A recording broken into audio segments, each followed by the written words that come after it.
So you've got yourself the nice track bike. You're all ready to go to the racetrack, but you need a way to get it there, and you only have a sedan. With a limited budget and limited towing capacity, what the heck do you do now? Well, in this video, I'm gonna talk about my kind of budget trailer setup, where I got things, how much they cost, and kind of the low-ish end that you can get a track bike out to the racetrack.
Alright, well, it is June in Florida and it rained this morning, so if you're from here, you know that means it is about 700,000% humidity and, I don't know, 90-something degrees outside.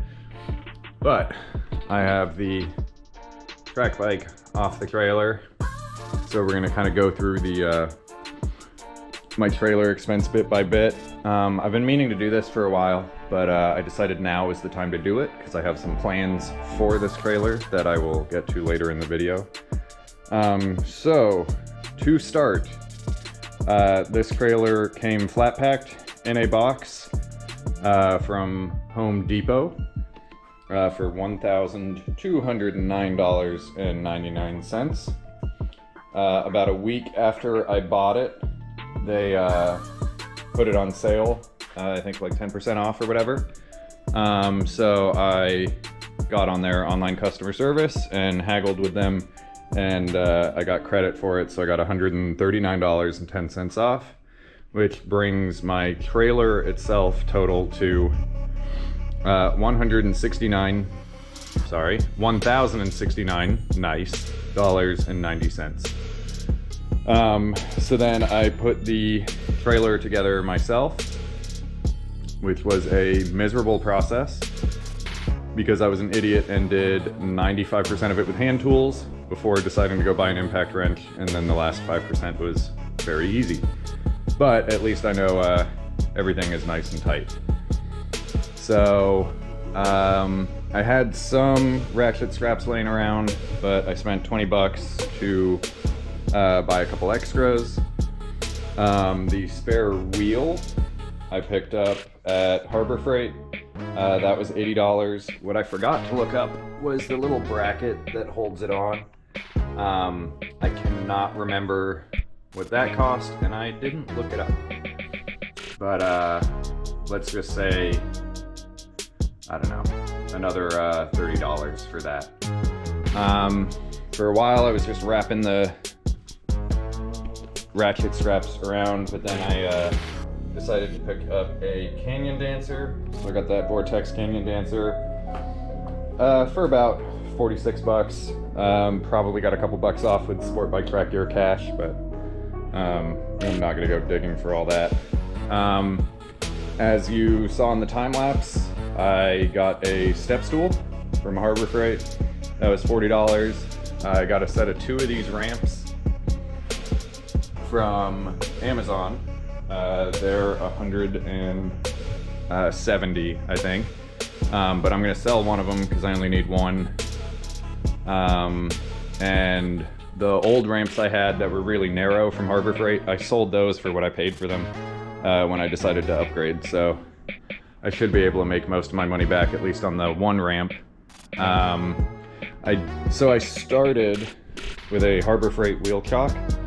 I think they're like 50 or 60 bucks or whatever, but I could not get my bike to stay standing in it, so I always had to have a hand on the bike or someone have a hand on the bike.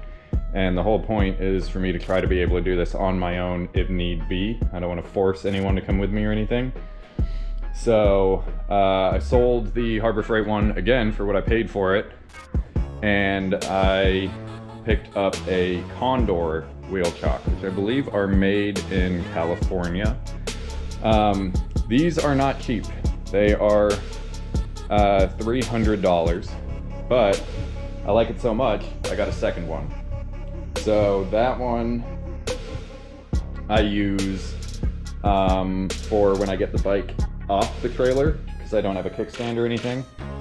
So I can put the bike in that, then I can put the rear stand on, and then the front stand on, and then tire warmers. So if I'm by myself at the track, I am completely self-sufficient with that.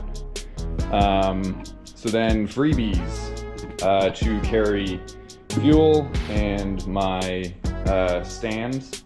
I put on these old defunct Sarasota County recycling bins. So these were free. I then used some garden netting I had laying around to just slap over the top and zip tie that down so nothing can bounce out of there. So I somewhere had a running total, which of course I think I've thought of new things and added them to this list, but it's right around $1,700 total for my trailer setup. So I did not include my trailer hitch or anything for the car, partly because I didn't pay retail for it because I have O'Reilly's hookups, also because that's going to vary so much depending on what car you have.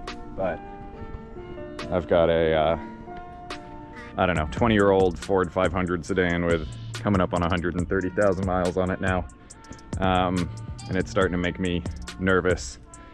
So I guess that brings me to my plans for this trailer. In this off season, I plan on putting Pitbull trailer restraint system on the back end. What that'll allow me to do is I can put 2 bikes on this trailer, and then I'm going to leave the wheel chock on the front so that if I'm towing one bike to a shop or I don't want to take both bikes to the track or something like that, I can still have a balanced trailer. But it should work out. You know, I can even pop this and this off when I'm towing one bike, and then from the back to the front should be up in here and up in there, and can do 2 bikes without having to pull this thing on and off the trailer all the time.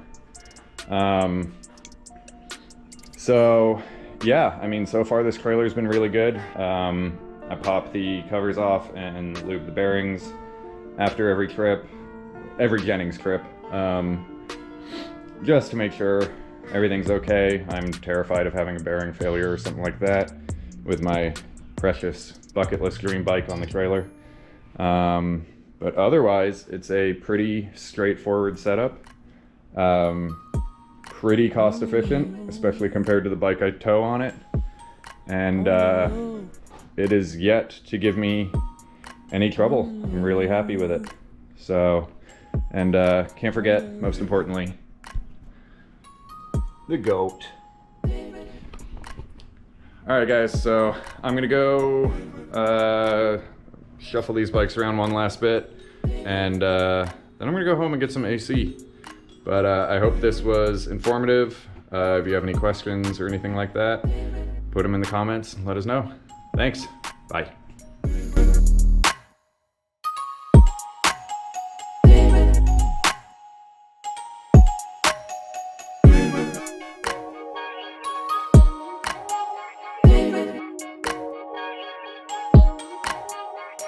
On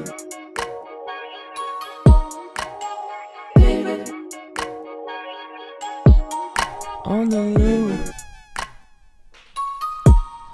on the low, on the low, on the low, on the low.